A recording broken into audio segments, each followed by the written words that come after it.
La négativité ne vient pas toujours de l'extérieur. Il est plus facile pour nous de reprocher la culture de négativité à notre entourage que d'assumer nos propres négativités que nous déversons dans le monde. Critique, comparaison, plainte, lamentation, colère, orgueil, jalousie et j'en passe. Nous parlons là de la négativité interne. Comment inverser cette négativité interne? Bonjour à tous, bonjour au monde, vous l'avez compris, nous sommes jeudi. Comme tous les jeudis, nous abordons un sujet de développement personnel et ce jeudi, nous allons parler de comment inverser la négativité interne. Pour ceux qui ne me connaissent pas, je suis Jules, entrepreneur digital résident au Québec, marié à la charmante Diane, parent de 5 merveilleux enfants. En tant qu'entrepreneur digital, nous aidons les personnes sérieuses, déterminées, surtout les parents, à créer une entreprise en ligne clé en main avec formation, accompagnement, basé sur un système établi qui a fait ses preuves. Si vous voulez en savoir plus, écrivez-nous au numéro WhatsApp qui s'affiche et nous allons vous accompagner. Alors, aujourd'hui, nous allons parler de comment inverser la négativité interne. La négativité interne passe souvent inaperçue parce qu'on ne prête pas attention nous-mêmes à cela. Ça se fait généralement à travers les plaintes, les comparaisons, les critiques. Vous vous plaignez de tout, vous vous plaignez de toutes les situations, vous râlez, vous jugez les situations non conformes. Bref, vous trouvez toujours quelque chose à dire ou à redire sur une situation ou sur une personne. Pour pouvoir surmonter cela, il faut 3 principales choses essentielles.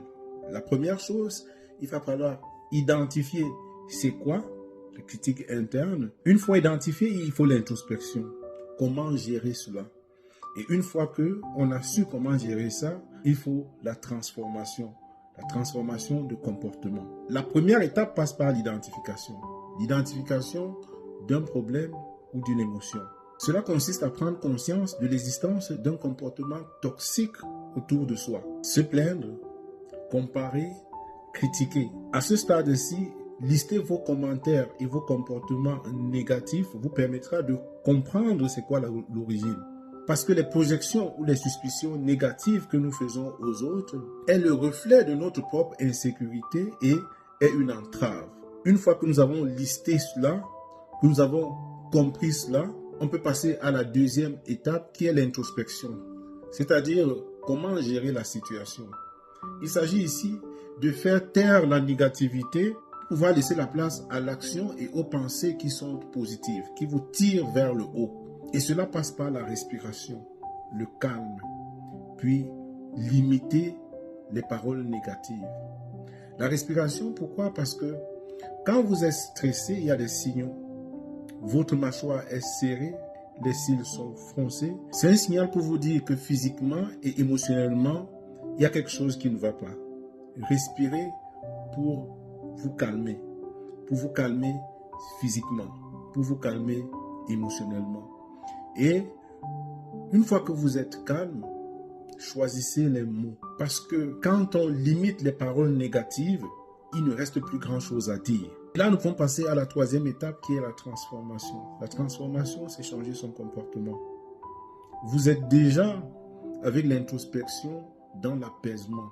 Nous pouvons mieux gérer nos émotions quand nous choisissons les bonnes paroles, les bons mots. On a beaucoup à perdre en communiquant mal. Parce que lorsque nos doléances sont bien comprises par nous-mêmes et par autrui, elles peuvent être plus productives. Donc, essayez de ne pas vous plaindre, de ne pas comparer ou de ne pas critiquer pendant une semaine. De compter le nombre de remarques négatives que vous faites pendant une semaine.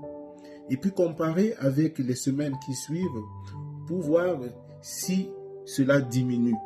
C'est une bonne façon de pouvoir comprendre cela. C'est ce que je voulais partager avec vous aujourd'hui. Je vous souhaite une très bonne journée. Merci.